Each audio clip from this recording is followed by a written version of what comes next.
Hey sports fans, Coach Nick here, and welcome to BBallBreakdown. I am honored to have the head coach of the Warriors, Steve Kerr, with me today to talk a little bit about offense. So I'm kind of curious, Coach. You've been around for a long time in the NBA.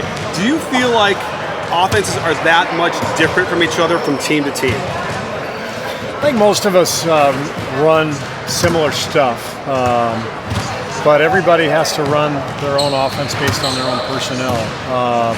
You'll see differences. You'll see, I think Mike D'Antoni in Houston is pretty specific with what he's trying to accomplish each time down the floor in terms of really spreading the floor, high screen. We run kind of a hybrid offense with the spacing, but also some of the triangle principles. But that is because of our personnel. We're trying to take advantage of the number of passers we have on the roster. But we all kind of copy each other, especially ATOs. A lot of, I watch film all the time and pick up something that Brad Stevens is running or Fred Hoiberg. It's like, oh yeah, I like that. Wow. Now I've seen, how easy is it for you to put in a new play? It's for that when you already have your existing players. Yeah. And do you need to get 5-on-0 3 times, boom, and that's it, they got it? Or do you have to run it a bunch of times? Well, we're lucky. We got the continuity this year of having so many players back. And so it's easier for us to layer stuff. What we try to do is teach concepts. We're more about concepts than anything else. Throw the ball ahead. If we can get an early open shot, we want it. If not, we want player movement. We want to throw the ball into the post and cut and move and split and set screens for each other. And that's what kind of makes us who we are. So we work on that every day. But in terms of 5-on-0, when we run a specific set, that can be tedious, but you've got to do it. The players have to know the options. They got to do it with pace and confidence. And so there is a lot of rehearsal that goes into that. It's safe to say that you guys play an intelligent brand of basketball, teamwork. Do you think that there's a direct correlation between that and the fact that many of your players, especially the leaders, all played multiple years in college? I do. I mean, it's not an airtight argument. I mean, is feel something you learn in college, or do you just have it? I would argue that it's probably both. Sean Livingston has unbelievable feel. Never went to college, right? But Andre Iguodala tells me all the time his 2 years with Lute Olson are the foundation of his game. The ball handling, the passing, seeing the floor. Andre said he spent 2 years telling everybody he wanted to be Luke Walton. Luke was his predecessor at the 3 at Arizona. So that experience was invaluable. LeBron, guy's got great feel. Never went to college. So, it's hard to make that argument and say, black or white, yes or no. But I do believe, if you look at our roster, a number of guys who spent good years in college playing for great coaches. Steph Curry with Bob McKillop, David West with Sean Miller, Andre with Lute Olson, Klay Thompson playing with Tony Bennett.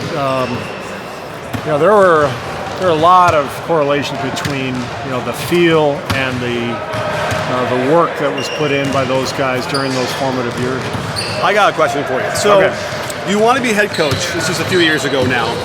Do you already have a playbook with your offense, or do you just suddenly what was the origin of the offense? Because obviously we see a lot of triangle, we see a lot of spurs, motion weak, motion strong. Where? How? What did you do? What was the evolution? It's an interesting question. I spent a couple years before I became a coach clipping plays that I liked. I was working for TNT, so I'd see a play, I'd write it down, then I'd clip it and have a video. I had a video library. But I came to camp trying to figure out exactly what I wanted to do, but with the concepts that I learned in my career in mind. So Phil Jackson, Tex Winter triangle stuff, that's where you see all the split cuts that we do when we throw the ball into the post. The motion strong and weak comes straight from Greg Popovich. We run a lot of the 21 action that Alvin Gentry and Mike D'Antoni ran in Phoenix. So we kind of created a hybrid offense out of all that, and it just kind of happened almost on its own.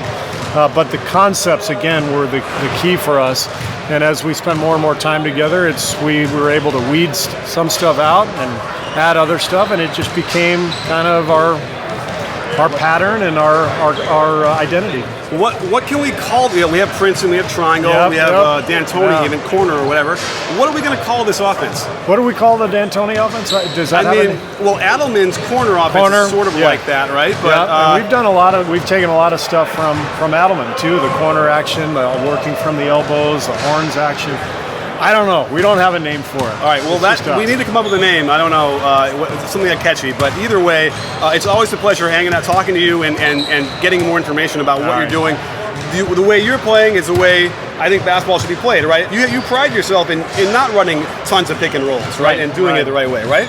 Yeah. I think if I'm not mistaken, I think we were 30th in the league in pick and roll volume. But a lot of that again is. We have so many playmakers. I want Sean Livingston and Andre Iguodala and David West to have the ball and make decisions. Not only because they're good at it, but there's a certain